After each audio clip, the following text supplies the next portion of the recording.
Victor Wembanyama admitted he was afraid for his career after that blood clot last season. Thought it could all be over, but now he's 100% cleared for basketball and tackled that fear at the Shaolin Kung Fu Monastery in China. No joke, practice 1,000 kicks a day, live with monks at a temple. Have we seen a 7-foot basketball freak do that before? Actually, we have. His name is Kareem Abdul-Jabbar. Not only trained with Bruce Lee in the 70s, but played the villain in one of his movies.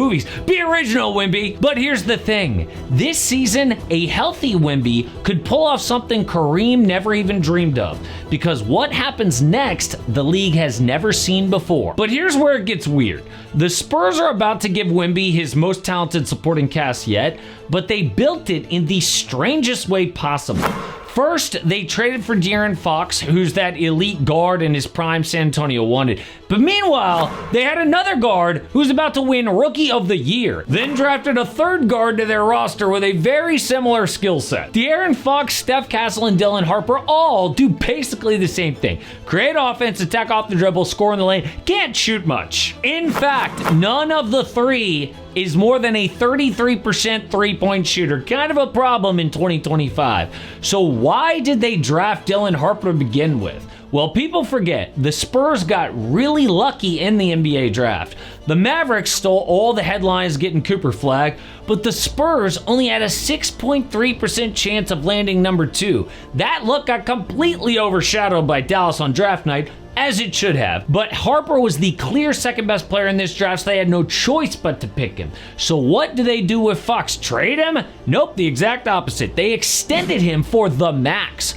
4 years, $229 million. Why? Because in that trade from Sacramento, they had a handshake agreement to pay Fox. Dude had a one-team wish list of where to go, and the Spurs weren't about to break that promise. So on the outside, it looks like this is a big issue for Wemby and the Spurs. But here's the thing. Wemby is not your normal big man. We already talked about training Kung Fu in the offseason. He also utilized high-intensity cardio with lightning chess mixed in so he could train decision-making under fatigue. Who is this guy? But the thing that really separates him is the skill set. For example, only Wemby and Manute Bol have multiple seasons of 1,500 plus minutes with a 10% block rate. Basically, nothing gets past this guy. He's already going to go down as one of the best defensive players ever. Freak things he does just get lost because he does them so often. Like, do you remember last year against the Hornets when he blocked Daquan Jeffries without having to leave the ground? Really unfair for these NBA players to have to score on someone from another planet, and we don't even remember these plays. If anyone else did this, it would be on their career highlight reel forever. But Wemby, it's business as usual. But on offense, the gap between Wemby and other guys his age keeps getting bigger. Like Chris Paul threw this lob to Wemby last year that only he could catch. No one else could stretch out like that on a finish over Ivica Zubac. That was in November early in the season, and people were just wishing Wemby would lean into that superpower on offense, but no, he just had to keep shooting threes. And early, it was terrible. Dude was struggling on open catch and shoot, but by mid-season, he was knocking them down from Steph Curry range. In fact, against the Wizards, he hit 8 3-pointers as the first player ever, with multiple games of 20-plus points, 15-plus boards, 5-plus threes, and 5-plus blocks. Basically, the most unique player of all time. Somebody who could make this guard creator heavy lineup actually work. So the blueprint historically around a big star big man like that was pair him with an elite playmaker and surround that with shooters. It's what the Lakers did with Kobe and Shaq, or the Rockets with Hakeem, even the Spurs with Tim Duncan and Tony Parker. But Wemby is breaking all the rules. First off, he isn't tied to the paint for scoring. If Wemby listened to the haters, he never would have developed that three. But now, who cares that Steph Castle or Dylan Harper aren't elite from deep yet?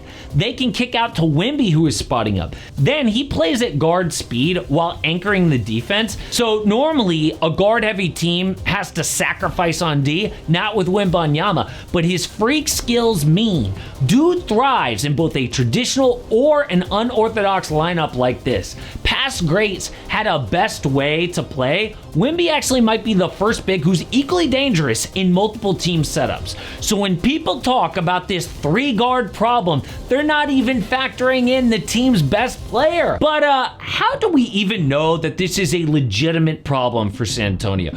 Harper hasn't even played a single NBA minute. Do we know he's even going to be great? That's what we thought about Scoot Henderson. How's that working out? Second, the other young guard is entering his second year in the NBA. So we have no idea about the fit yet. They could be a perfect fit. So if Wemby is breaking the big man blueprint like we have never seen, how good can the Spurs actually be this season? Well, honestly, they might be the biggest wild card in the West. They could make the second round of the playoffs. They could miss the postseason altogether. First off, Fox and Wemby could be one of the most dangerous 1-2 punches in the league. Speed plus size, and they both can create. And with Fox, Castle, and Harper, the Spurs can push the pace the entire game with Wemby trailing to hit threes or leading to defend the rim. But if you add Castle's perimeter defense, they could be a top 10 defensive team. So I think if the Warriors age out, Wolves and Lakers have chaos, Spurs could realistically be a top 4 seed behind OKC, Denver, and Houston. People predicting a leap, that is a leap. But the number one reason people even believe in that leap